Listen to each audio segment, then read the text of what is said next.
My father, aged 52, and I, at 25, reside in my mother's ancestral house, an inheritance I received when she passed away from cancer when I was 16. I share the space with my 3-year-old Cocker Spaniel, Moxie. Recently, my father surprised me by marrying his high school sweetheart, Steph, 51, whom he had been in contact with for almost 2 years.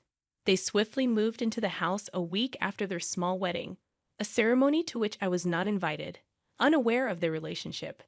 Steph, along with her twin stepdaughters, Lizzie and Lexi, fake names, both 20, and their 2 chihuahuas, Gucci and Herms, relocated to our home. The twins attend a nearby state college, and my father proposed that they live with us to save on expenses, to which I reluctantly agreed, thinking the spacious 7-bedroom house could accommodate all of us. However, complications arose.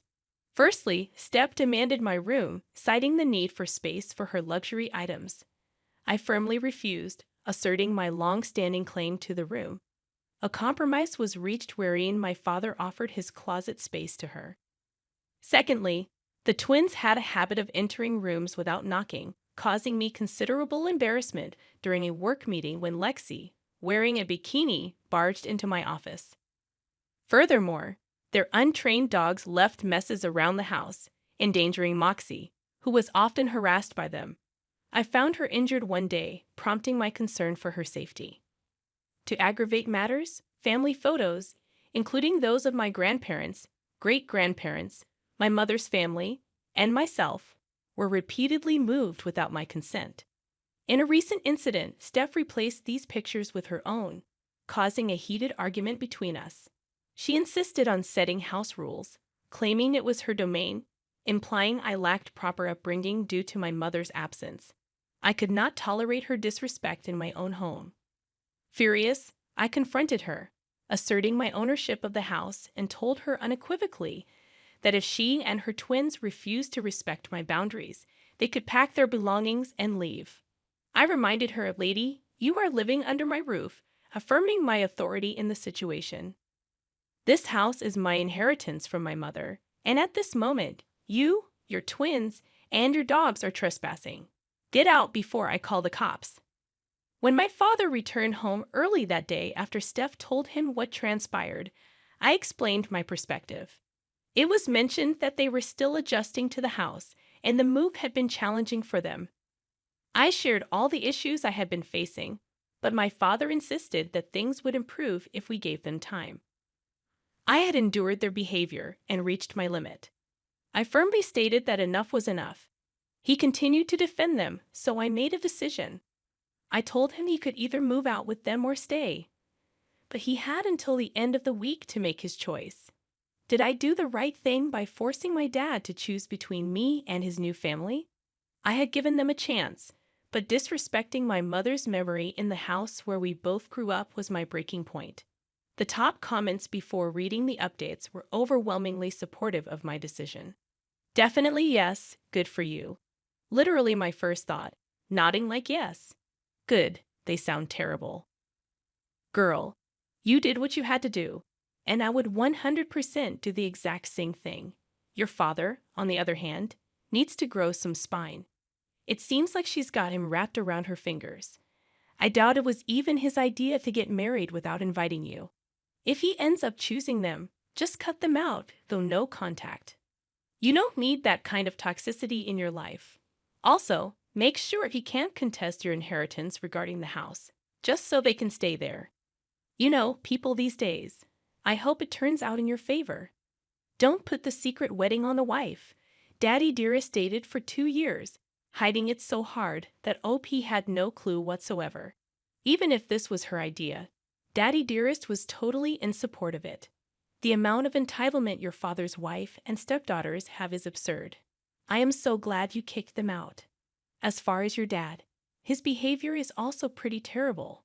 The whole thing of, 'Whoops, I got married, didn't tell you, and oh, by the way, can my new family move in?' He is not showing any courtesy, respect, and honesty. I wouldn't be surprised if the wedding was the stepmom's idea, especially not inviting the daughter of the man you're marrying. Like, what is that? Just a quick update. I've read through all your comments, and I want to express my gratitude for your support. It means a lot to me. I realize it might seem like I'm a pushover, and maybe I am. I just prefer avoiding confrontation and arguments. I'm not the type to engage in fights with someone. I've taken your advice and decided to change the locks around the house. Unfortunately, the gate on the property is old and rusted, and it's been open for who knows how long. I can't do much about it at the moment. I've contacted the same lawyer who handled my mom's will to review if there are any loopholes or chances that my dad could contest it. I'll be meeting with her in a couple of hours. About my dad, he's a good man. He's worked hard to provide for me and my needs after my mom died. He's never asked me to tap into my money to help with living expenses, etc. He earns a decent amount as an engineer, around 6 figures. So I don't think he's after my money, but I could be wrong. I think he's just blindsided by the fact that someone still finds him attractive at his age. It didn't help that it was his high school sweetheart. I confronted him about his impromptu wedding and how he kept things from me. He said he didn't know how I would react if I knew he was dating his ex-girlfriend before he met and admired my mom. I was upset, but I eventually got over it since he seemed happy having her around. I don't know the full story between them or if there's any bad blood between her and my mom to make her act out and disrespect her. Steph and her daughters are staying somewhere in town now. Frankly, I don't care to find out where. They have the means to take care of themselves, and if they run out, they can always sell their luxury bags. They seem to have so many that they require a whole closet just to store them. For those wondering about my relatives, my mom was an only child, and my grandparents left everything to her. When my mom passed away, I inherited most of what she had, and she also left some to my dad. My grandparents on my dad's side live about 6 hours away with my uncles and cousins.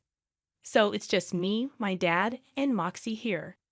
Speaking of Moxie, she's doing well. She seems happier and enjoys the quietness around the house. I'll update again as soon as I can.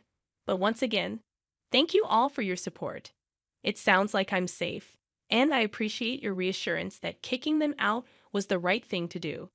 I've taken your suggestion to heart and will be sure to keep anything sentimental or valuable to me locked up, just in case she comes back and tries to destroy some of my pictures, etc. This is indeed a great suggestion. In addition to changing the locks, I should document and keep records of everything with monetary and sentimental value. Keeping a video record, photographs, a ledger, or a spreadsheet of my belongings is a wise move to ensure their protection. As for the size of my property, it has indeed been in the family for generations. It's filled with a lot of history and sentimental value, making it all the more important to safeguard. You're right. There's nothing wrong with being kind. But sometimes you do have to toughen up and find your strength, which is precisely what I did. I plan to keep my valuables somewhere safe until I'm absolutely certain they are out of my life. If things turn sour, I may consider renting out rooms, but I'll make sure to have a proper lease agreement in place. You made a good point about evaluating my relationship with my dad. It is perplexing that he didn't tell me about his dating and marriage plans, but had no qualms about moving them into my house. It seems that he cares more about her than me, which is disappointing. I did have a conversation with my dad about his impromptu wedding and why he kept it from me. He claimed he was unsure how I'd react if I knew he was dating his ex-girlfriend before he met and married my mom. However, it does seem like he was more concerned about upsetting me over the dating part rather than moving a secret family into my home. In truth, my dad's actions reflect that he doesn't truly care about how difficult this situation has been for me. It's as if he values his wife and her daughter's feelings more than mine. I appreciate your perspective and insights. Now, here's the second update. I spoke with my mother's previous lawyer, Amy, a fake name, about the issue on Saturday and inquired if there was a way to contest the will. Amy showed me the documents, indicating that my dad and I had both signed agreements stating that we were in accord with what was left to us and that we wouldn't contest it in the future. She also advised giving them a 30-day notice to find a new place and move out to avoid legal troubles related to the inheritance issue. So, the inheritance matter has been resolved. On Saturday night, I was supposed to have dinner with just my dad. But apparently, a private discussion between a father and daughter became a family affair, with Steph and the twins present. To cut short the misery, I informed them that I had consulted Amy regarding the house and other legal matters, and that they had 30 days to find a new place and move out. Steph tried to object, but I shut her down, suggesting that we all go to family therapy and take some time to get to know each other. I rolled my eyes at the mere thought. I firmly stated that it had been months since they moved in, yet they hadn't made any effort to be a family unless they needed something. I had had enough, so I asked my dad if he was going with them or staying, indicating that his decision would determine which items he could take with him. He seemed confused, asking if I was kicking him out. I clarified that I wasn't, but wherever he decided to go, he would have to manage on his own. However, I made it clear that I wouldn't maintain contact if he chose to leave. Steph asked why I was evicting him from his own house, to which I replied that I inherited the house from my mother.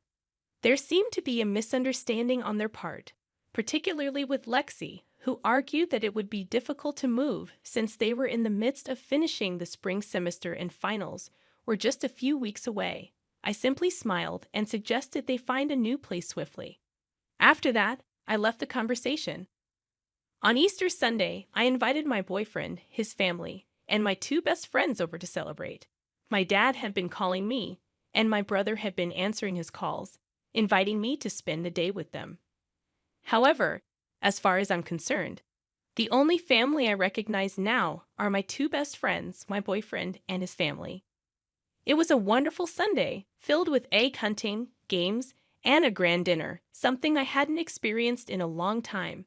Everything felt just right.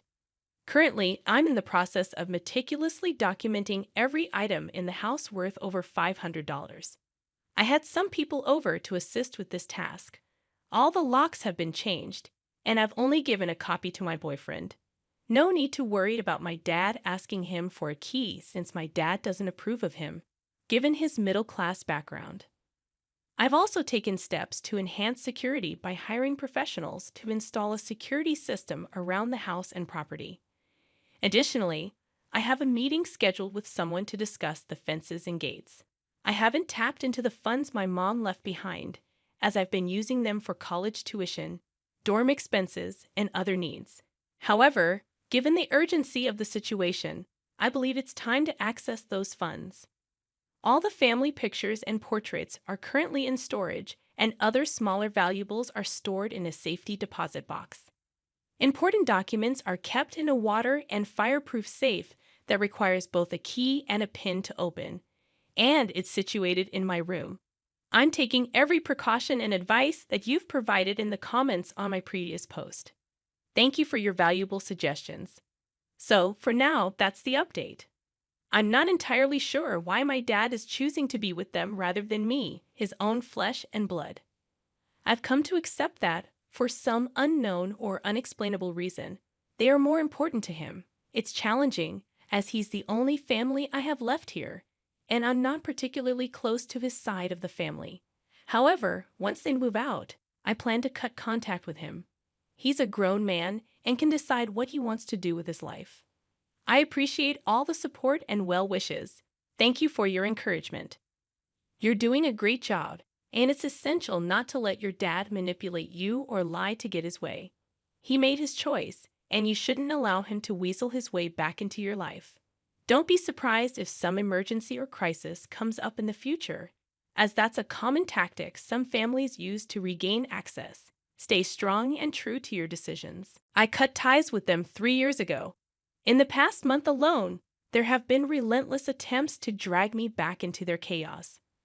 First, there was the pressure to get tested for some unspecified issue when my grandpa needed blood due to a rare problem. Then my grandma had a minor stroke with no lasting damage, but it was blown out of proportion. My sister wanted a divorce, and my parents were unhelpful, leaving me to handle the emotional fallout alone. Now my mom is bombarding me with frantic voicemails about my sister needing support, all while my grandpa battles pneumonia or congestive heart failure. He's 19, his health is deteriorating, and I feel helpless.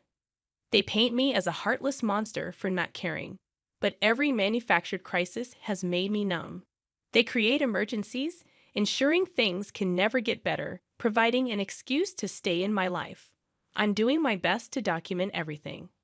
You're absolutely right. These people will invent insane reasons to crawl back into my life. Mom might manipulate Dad's decisions by withholding intimacy, forcing him to choose her over me. It's sad how some people prioritize their desires over their children's well-being. I agree. It's time for me to focus my energy on my boyfriend and his family. My dad's blindness to my feelings before making major decisions is disappointing. While I'm an adult, if he's my only family, one would think he'd make wiser choices. I've seen worse situations on various platforms, like husbands leaving their wives for mistresses, so I should be able to handle this. I just hope my boyfriend isn't taking advantage of me. I should consider a prenuptial agreement to safeguard my interests. It's become apparent that she assumed my dad's house was her own, which is why she asked me to give up my room for her convenience. She underestimated my resolve, but it was a crafty move. Kudos to her. But this situation feels like a twisted version of Cinderella, where everything goes right for her, but not for the wicked stepmother and stepsisters. Boycotting contact after my dad moves his new family out seems necessary. He married her without considering my feelings, and he should have provided them with their own place from the start. Perhaps that could have salvaged our relationship. If he genuinely wanted to be a father to me, he should have stood up for me and his late wife against his new family's disrespectful behavior. Instead, he's shifting the burden onto me, and that's not how a parent should act.